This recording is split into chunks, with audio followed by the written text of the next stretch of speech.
Hello everyone, welcome back to my channel. আজকের পর্বে আপনাদেরকে তৈরি করে দেখাবো ভীষণ মজার একটি ভর্তা রেসিপি। আমরা সবসময় আলু বা টমেটো ভিন্ন ভিন্নভাবে ভর্তা করে খাই, তবে আজকে এই দুটোর কম্বিনেশন একটা মজার একটা ভর্তা তৈরি করে দেখাবো। তো এটা কিন্তু গরম ভাতের সাথে খেতে একদমই অমৃত লাগবে। তো বাসায় আশা করি আজকের এই রেসিপিটি সবাই ট্রাই করবেন। আমার মতো যারা ভর্তা লাভার আছেন, আশা করি তাদের কাছে আজকের এই রেসিপিটি খুবই ভালো লাগবে। আর অবশ্যই নতুন নতুন ভিডিও পেতে আমার চ্যানেলটিকে সাবস্ক্রাইব করে রাখবেন। এখানে ভর্তা করার জন্য আমি প্রথমে আলু এবং টমেটো নিয়েছি। আলুগুলোকে প্রথমে আমি সিদ্ধ করে নিয়েছি। এরপর চুলায় একটা ফ্রাই প্যান বসিয়ে মরিচগুলোকে প্রথমে আমি ভেজে রেখেছি। এরপর যে টমেটোগুলো দেখতে পাচ্ছেন আমি অর্ধেক করে কেটে নিয়ে এখন অবশিষ্ট যে তেল রয়েছে এর মধ্যে ভেজে নেব। সিদ্ধ করে যে আলুগুলো রেখেছিলাম, এরপর চুলায় একটি ফ্রাই প্যান বসিয়ে এগুলোকে আমি একটু পোড়া পোড়া করে নেব, যাতে করে একটা চমৎকার একটা ফ্লেভার আসে। এখন আলুগুলোকে একটু উল্টিয়ে নিচ্ছি যাতে উভয় পাশে পোড়া পোড়া হয়।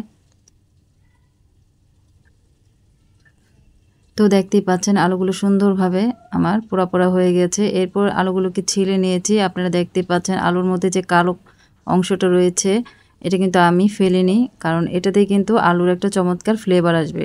এরপর টমেটোগুলো আমি এভাবে পোড়া পোড়া করে ভেজে নিয়ে এখন উপরে যে একটা খোসা আছে এর খোসাটাকে আমি এখন ছাড়িয়ে নিচ্ছি।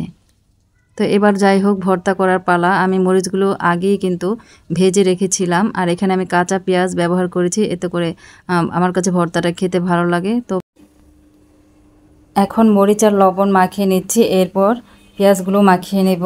তো আপনারা চাইলে এখানে কাঁচা পেঁয়াজের পরিবর্তে পেঁয়াজগুলো একটু সরিষার তেল দিয়ে ভেজে নিতে পারেন, তবে আমার কাছে মনে হয় যেন এই ভর্তাটায় কাঁচা পেঁয়াজই বেস্ট।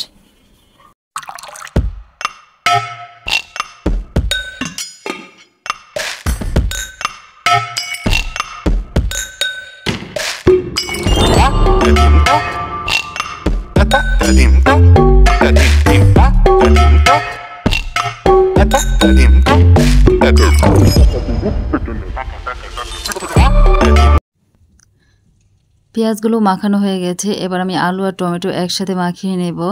এক্ষেত্রে দর্শক, আলুগুলো কিন্তু আমি একদম মিহি করব না, একটু দানা দানা রাখবো, এতে করে খেতে কিন্তু ভীষণ ভালো লাগবে। তো আমার মতো আপনারাও এরকম করে ভর্তা তৈরি করে দেখবেন। তো ভর্তাটা প্রায় রেডি, এখন গরম গরম ভাতের সাথে পরিবেশনের পালা। তো দর্শক, এই রেসিপিটি আপনারা বাসায় একবার হলেও ট্রাই করে দেখবেন, আশা করি সবার কাছে ভালো লাগবে। গরম ভাতের সাথে কিন্তু খেতে এইটা খুবই ভালো লাগে, দারুণ একটা রেসিপি। তো আজকের মতো এ পর্যন্তই, আবারও নতুন কোনো রেসিপি আপনাদের তৈরি করে দেখাবো। সে পর্যন্ত ভালো থাকবেন, সুস্থ থাকবেন।